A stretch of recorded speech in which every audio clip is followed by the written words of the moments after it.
Cet épisode m'a donné la chair de poule. Salut à tous, c'est Pasqua, on se retrouve aujourd'hui pour la review de l'épisode 16 de la saison 4 de Nanatsu no Taizai. C'est parti. Alors on commence direct l'épisode avec Meliodas et le roi démon Zeldris qui s'affrontent. On voit qu'ils sont à peu près de force égale, hein, puis voilà. Le roi démon prend en otage Elisabeth, mais on voit que, en fait, Elisabeth sait se défendre puisque elle repousse assez facilement aussi le roi démon grâce à sa technique arc. Donc même Meliodas lui dit bien que Elisabeth n'est pas là juste pour faire plante verte, quoi, pour soutien moral. Elle est vraiment là pour combattre à ses côtés, quoi, pour combattre le roi démon à ses côtés. Ensuite, on passe à une scène où nos Seven Deadly Sins, donc Ban, Gauser, King, Jan et Merlin affrontent Indura. Indura qui a fait plein de petits bébés qui volent. On voit que les Seven, donc du coup, essayent de se débarrasser de tous ces œufs, petites bébêtes qui volent, qui ont éclos et qui s'éparpillent sur Britannia. King veut utiliser sa lance spirituelle afin de tous les détruire, mais s'il faisait ça, il allait blesser potentiellement des humains et des créatures. Et donc du coup, Ban décide de tous les détruire et Merlin lui donne son objet sacré. Enfin, Ban récupère son objet sacré.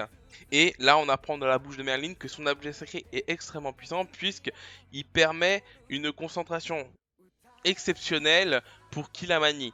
Et pour Ban, qui lui déjà se concentre pour tuer assez facilement ses ennemis, hein, en arrachant le cœur par exemple avec les démons, mais grâce à son objet sacré, il peut encore plus se concentrer et il détruit mais tous les petits démons qui volent. Il les extermine. Et même, c'est même souligné du fait que Ban, il a dépassé, il a transcendé le genre humain, quoi. Il est vraiment devenu extrêmement puissant. Et ça fait plaisir de voir Ban avec son trésor sacré, ou son objet sacré, je sais plus comment on dit. Franchement, c'est énorme et j'ai hâte de voir la suite quand il va l'utiliser en vrai combat face à quelqu'un. Ensuite, Indura s'énerve un peu, hein, du fait que tous ses bébés ont été détruits. Et on voit que les Seven Deadly Sins se débarrassent assez facilement, hein, d'Indura finalement. La bête que apparemment les démons craignaient, qui est extrêmement puissante, se fait défoncer en 3 coups, quoi. Par les Seven, ils font tous une attaque et apparemment elle est complètement détruite. En tout cas, c'est ce qu'on nous laisse suggérer. Ensuite, on repasse sur le combat entre Meliodas et Elisabeth face au roi démon Zelrys. On voit que le roi démon Zelrys décide de se métamorphoser encore un peu puisqu'il change son armure. Il a des traits noirs qui descendent en dessous des yeux. Enfin, il devient un peu plus baraqué, un peu plus vieux, avec les cheveux plus longs et tout. Bon, il a quand même un peu évolué, donc apparemment il est devenu plus fort puisqu'il repousse Meliodas assez facilement, mais on voit que Meliodas s'en sort assez facilement lui aussi, hein, qui sont toujours de forces égales. Donc bon, à voir, on connaît pas encore vraiment la puissance du roi démon à ce stade. Ensuite, on a toujours Meliodas, hein, qui se bat pas à fond puisqu'il a pas envie de laisser son frère, hein, puisqu'il veut sauver Zeldris lui, qui ne cesse d'appeler Zeldris, mais Zeldris qui est hypnotisé par le roi démon, et là on l'apprend vraiment, hein, que le roi démon il dit bien que Zeldris est bien dans une illusion, donc c'est bien ce que j'avais dit au précédent épisode, hein, où je pensais que Gerda, qui était dans l'esprit de Zeldris qui lui parlait, c'était le roi démon. C'est bien ça, c'est une illusion du roi démon, et on voit que le roi démon manipule Zeldris afin de le faire s'endormir, et malheureusement il y arrive, et là on apprend que le roi démon a récupéré tout son pouvoir. Il a récupéré le pouvoir originel du roi démon. Il dit même, lui, qu'il a récupéré son pouvoir originel à son stade de quand il était plus jeune. C'est-à-dire qu'il est plus fort que s'il était actuellement avec son corps, quoi, sur le monde des humains, on va dire. Donc il a vraiment atteint l'apogée de sa puissance, apparemment. On voit qu'il est plus vieux, qu'il a une longue barbe, enfin voilà quoi. Ouais, son chara design, là, je suis pas fan. Je préférais le premier avec Zeldris. Mais bon, c'est pas grave. On voit qu'il a quand même évolué, qu'il est bien plus puissant, bien plus imposant. On voit que Meliodas, pour pouvoir faire jeu égal avec lui, il utilise sa marque sur son front, hein, pour gagner un peu de puissance. Et on voit qu'il arrive aussi à faire jeu égal. Même s'il se fait un peu malmener par le roi démon, on voit que, bah en fait, il s'en sort sans égratignure, quoi. Il perd son haut, quoi, mais son pantalon, il a rien. Enfin voilà, quoi. Il est nickel, il n'y a pas de souci, quoi. On voit que Meliodas, pour le moment, il se bat pas à fond et il en a pas besoin. Même si je pense que le roi démon, à ce stade, devrait être plus puissant que Meliodas, mais on ne le voit pas. Là, actuellement, on a vraiment l'impression que Meliodas subit les coups sans vraiment se défendre et que ça passe, quoi, qu'ils soient à peu près du même niveau, quoi. Et là, à la fin de l'épisode, il y a des espèces de rochers, je crois, qui tombent du ciel. Et on voit que c'est les Seven Deadly Sins qui sont arrivés pour aider Meliodas. Donc, Diane, Ban, King, Merlin et Geyser. Ils sont arrivés sur le champ de bataille, donc aux côtés de Meliodas et Elizabeth, sur Indura, parce qu'Indura est allongé par terre, mort apparemment. Voilà, et tu as bien Merlin qui dit tu crois qu'on n'était pas au courant du fait que vous alliez tous les deux venir affronter le roi démon tout seul? On n'est pas si bête, quoi. On allait venir t'aider. Et là, t'as Ban qui lance la phrase la première règle des Seven Deadly Sins, pensez de temps en temps à vous battre ensemble. Voilà, c'est un truc comme ça, je sais plus exactement, mais bon, voilà pour dire on doit tous se battre, on doit se battre tous ensemble, quoi. Donc voilà, la scène était plutôt sympa, donc ça lance du lourd pour la semaine prochaine, donc pour l'épisode prochain où il va y avoir sûrement une grosse baston contre le roi démon, même si bah, ils peuvent pas trop blesser le roi démon puisqu'il a le corps de Zeldris et que Meliodas veut récupérer Zeldris en vie, quoi. Donc bon, ça on verra dans la partie théorie, j'ai une petite théorie sur ça, mais bon, on verra bien. Et l'épisode se termine sur ça. Mais il y a une scène dont je n'ai pas parlé, enfin plutôt une longue scène dont je n'ai pas parlé. C'est pour moi la scène dans cet épisode qui m'a fait frissonner, franchement, mais j'en pouvais plus, j'étais à fond pendant cette scène. C'est la scène où tu as un des démons œufs qui volait, qui a réussi à s'échapper, donc Ban ne l'a pas tué. Il arrive à Lyonesse face à nos trois chevaliers sacrés, donc Gil Thunder, Hauser et Griamor, qui font tous les trois une attaque combinée pour le détruire, et même pas une égratignure. D'un coup de langue, il défonce les trois chevaliers sacrés. Et là, on voit quand même le gap de puissance qu'il y a entre les Seven Deadly Sins et les chevaliers sacrés les plus forts en vrai, hein, hors Seven. C'est vraiment les chevaliers sacrés les plus forts, les trois. Bon, Griamor, je sais pas, mais en tout cas, Hauser et Gil Thunder, oui. Et avec leurs trois pouvoirs combinés, ils ont même pas réussi à les rafler. Il les a juste balayés. Et là, le démon fait pour tuer Gil Thunder avec sa langue. Et là, on a quelqu'un qui s'interpose. On a Escanor qui débarque avec son petit bouclier, sa petite épée, s'interposer. Et là, on voit que la langue du démon Indura petit, je sais pas comment on peut l'appeler, mais bon, du démon œuf, transperce le bouclier et a transpercé le ventre d'Escanor. Là, on a nos chevaliers sacrés qui sont juste étonnés du fait que Escanor a débarqué, puisqu'il n'a plus sa magie, il n'a plus Sunshine en lui. Donc il ne peut plus rien faire. Et Gildander lui dit de partir, puisque il a plus de magie, donc c'est pas à lui de les protéger. Et là, t'as Escanor qui dit c'est aux vieux de protéger les jeunes, c'est à moi de vous protéger, quoi. Je suis le plus vieux, je dois vous protéger, même si je n'ai pas de magie, je dois y aller. Je suis un des membres des Seven Deadly Sins pour toujours. Je suis le lion de l'orgueil, Escanor. Et franchement, mais voilà, j'étais comme un fou pendant cette scène-là, où t'as même Gil Thunder qui dit mais tu vas mourir. Et Escanor là, il dit que de toute façon, il est déjà condamné. Il lui reste plus longtemps à vivre. Et c'était aussi la théorie que j'avais faite la dernière fois où il crachait du sang et que je pensais justement que Escanor allait bientôt mourir, qu'il avait plus beaucoup de temps à vivre. Et là, c'est confirmé par Escanor, hein. Et on voit que Escanor, il a plus de bouclier, il est défoncé parce qu'il s'est fait aussi un peu couper le bras par le démon. Il fonce avec son épée en main, il fait épée sacrée Escanor. Et là, bim, il se fait transpercer encore le torse par la langue du démon. Et Escanor, il est mort, il est juste debout en sang, il en peut plus. C'est vraiment. Enfin, la scène, je me suis dit, mince, il va mourir à ce moment-là, quoi. Alors, je pensais bien qu'il n'allait pas mourir, mais voilà, j'étais pas bien. J'étais pas bien à ce moment-là. Et là, on a Maël, enfin, on a le démon qui va pour le bouffer, et là, il explose. Enfin, il disparaît, et là, il y a Maël qui est arrivé. Donc, bon, je me doutais bien hein, que Maël allait arriver. Mais quand même, quoi, j'étais. Et Maël le soigne. Donc, le soigne d'un geste. Donc là, c'est vrai que je savais pas que les archanges pouvaient soigner autant, en fait. Je savais qu'ils pouvaient soigner un peu, mais pas de là à reboucher les trous que Scanor avait, quoi. Parce que Scanor, il s'est fait quasiment couper un bras, il s'est pris trois trous dans le torse. Enfin, voilà, il était à l'agonie, quoi. Je sais même pas comment il tenait debout. Enfin, oui, il le dit comment il tenait debout. Hein. Quand il avait affronté Meliodas Modasso, il a subi une douleur telle que maintenant la douleur du démon qui lui transperce le ventre, c'est comme une piqûre de moustique, quoi. Il dit bien, c'est à milieu de ce qu'il avait subi, donc il sent plus rien. Enfin, c'est ce qu'il dit.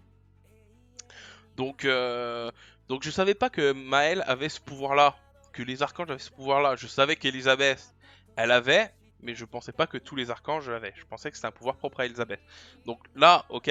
Et du coup, Escanor qui a été soigné, Maël dit qu'il a bien entendu les paroles, la prière de Escanor, mais qu'il ne peut pas affronter le roi démon. Il n'a pas le pouvoir d'affronter le roi démon, il ne peut pas l'affronter, et qu'il ne va pas l'affronter. Et Escanor lui dit que non, il ne veut pas que ce soit Maël qui aille affronter le roi démon. Il voudrait que Maël lui recède la grâce pour un moment, et qu'il la récupérera plus tard, pour que lui, il aille sauver ses amis. Que lui, il aille combattre le roi démon. Et là, t'apprends de Maël qui dit que s'il lui redonne la grâce, que Escanor va y rester, quoi. Parce que la grâce l'a déjà consumé beaucoup, et que s'il récupère la grâce, bah, Escanor va mourir. Et là, t'as Escanor qui lui dit que ce n'est pas grave, qu'il doit donner sa vie pour ses amis, pour protéger les gens, que ses amis là sont en train de mettre leur vie en jeu pour affronter le roi démon, pour protéger Britannia, et que lui doit mettre sa vie en jeu pour protéger ses amis, et qu'il fera tout pour protéger, hein, comme il a fait actuellement, même sans magie, il les a protégés, quoi. Et là, Maël, bah, il est d'accord, il lui serre la main, et tu vois le plan sur la grosse main d'Escanor qui débarque, comme ça. Franchement, c'était juste énorme. Voilà, cette scène, juste, elle m'a fait... j'avais les poils qui s'hérissaient, quoi. C'était fou. J'ai adoré cette scène. Et ça annonce du lourd pour les prochains épisodes hein, et pour Escanor. Donc bah, voilà pour cette petite review. Donc on va passer vite fait à la partie théorie, hein, parce que j'ai envie de parler de quelques trucs dont j'avais déjà parlé, mais voilà, j'ai envie d'étoffer un peu plus. Donc bah, c'est parti pour la partie théorie. Alors pour la partie théorie, bah ma théorie va principalement concerner Escanor, puisque bon, il a retrouvé la grâce maintenant. Et j'en avais déjà parlé hein, à l'épisode précédent, je crois, dans une théorie, le fait que Escanor allait récupérer sa grâce et qu'il allait être plus puissant qu'il n'a jamais été pour pouvoir affronter le roi démon. Et c'est ce qui se profile là à peu près. Donc ça, je suis toujours sur ça. Mais je pense que... Et en plus, Maël dit bien que il reste un peu de temps encore avant midi. Donc que la grâce soit à son maximum. Donc je pense que Escanor, là, il va aller rejoindre les Seven Deadly Sins face au roi démon. Qui va se battre à leur côté. Qu'ils vont être débordés à un moment ou à un autre. Même Meliodas qui va se transformer en mode roi démon, peut-être qu'il va être débordé et qu'il ne pourra rien faire face au roi démon originel, quoi. Et à l'approche de midi, Escanor va tout donner. Va vraiment se transformer en The One Full Power, je vais l'appeler, je sais pas, voilà. Et que, comme il connaît, comme il a vu comment Maël utilisait la grâce Sunshine, maintenant, il a une connaissance plus approfondie de cette grâce. Et de toute façon, maintenant, il sait qu'il va mourir, quoi qu'il arrive. Donc je pense qu'il va consumer toute sa vie, toute la vie possible, toute la grâce, pour avoir une puissance juste phénoménale et blesser assez gravement le roi démon. Sans le tuer, mais assez gravement, pour que le roi démon perde un peu conscience et que Gaozer que Meliodas avec l'aide de Gaozer réussissent à rentrer dans l'esprit du roi démon et réussissent à réveiller euh, Zeldris afin que Zeldris reprenne le contrôle de son corps. Puisque de toute façon, je vois bien à la fin que Zeldris reprend le contrôle de son corps, vit avec Gerda dans le monde, dans le royaume des démons, et que Zeldris est devenu le roi des démons. Voilà. Et que Meliodas puisse rester dans le monde des humains. Mais voilà, je pense vraiment que Escanor va donner tout ce qu'il a et qu'il va mourir pendant ce combat.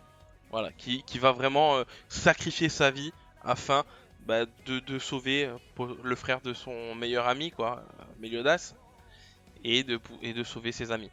Franchement, je verrai ça, même si ça me fait mal au cœur de dire ça, parce que c'est mon personnage préféré, mais voilà. Et il le montre encore pendant cet épisode, hein. Tu vois, le mec, même sans pouvoir, il va et il protège. C'est juste énorme, vraiment énorme. Donc voilà pour Escanor. Je repasse vite fait sur ma théorie sur le fait que Zeldris va devenir le roi démon avec Girda et qu'ils vont repartir dans le monde, dans le royaume des démons. Meliodas, même si Zeldris devient le roi des démons et qu'il part, Meliodas reste avec un pouvoir de roi démon. Donc soit il va devoir le donner à Zeldris pour que Zeldris devienne le roi démon pour qu'il puisse rester dans le monde des humains avec Elisabeth. Ou sinon, on va voir un moment ou un autre la déesse suprême débarquer, parce que je pense qu'on va la voir hein, quand même avant la fin. On en a entendu parler quand même pas mal. Donc il faudra la voir un moment ou un autre. Donc je pense que soit c'est la première théorie, soit c'est la deuxième. Donc Meliodas, il a toujours son pouvoir de roi démon. Mais du coup, la déesse suprême donne son pouvoir à sa fille, qui est Elisabeth. Et Elisabeth deviendra la nouvelle déesse suprême et pourra rester dans le monde des humains avec Meliodas. Parce qu'on sait que le roi démon ne peut pas rester dans le monde des humains. Parce qu'il y a une balance, un équilibre entre les démons, les puissances entre les démons et les déesses. Alors si je me souviens bien, c'est mis en place par le roi démon et la déesse suprême qui ne voulaient pas que les mondes des humains tombent dans les mains de l'un ou de l'autre. Et donc du coup ils ont fait une espèce de pacte. Je sais plus trop, mais je dirais un truc comme ça, qui fait que aucun des deux ne peut rester sur le monde des humains, dans le monde des humains, ou sinon la balance se déséquilibre. Mais si Elisabeth devient la déesse suprême, donc elle a le pouvoir de la déesse suprême, et que Meliodas, lui, il a toujours le pouvoir du roi démon, et que Zeldris, il est le roi démon, mais dans le royaume des démons. Bah du coup, dans le monde des humains, c'est équilibré, puisqu'il y a un roi démon, entre guillemets, et une déesse suprême. Et donc du coup ça s'équilibre et il n'y a plus de problème, ils peuvent rester tous les deux dans le royaume des humains, ils peuvent avoir un enfant et que cet enfant joue avec l'enfant de Ban et Elaine, puisque ça avait été, j'aurais dire, teasé en quelque sorte, entre gros guillemets, dans une scène, dans un des épisodes précédents. Donc voilà pour ma petite théorie, pour dire peut-être que Meliodas restera dans le monde des humains avec Elisabeth. Mais par contre, je vois vraiment que Zeldris va s'en sortir et que il va vivre sa vie avec Garda. Franchement, il le mérite. Donc voilà, surtout qu'on apprend là quand même qu'il aime son frère en fait, Zeldris. Hein. Qu'il a toujours aimé son frère et il n'a pas pu suivre parce qu'il quand son frère a suivi Elisabeth, parce il voulait rester avec Gerda, qui elle ne pouvait pas venir dans le monde des humains parce qu'il y a le soleil, tout ça.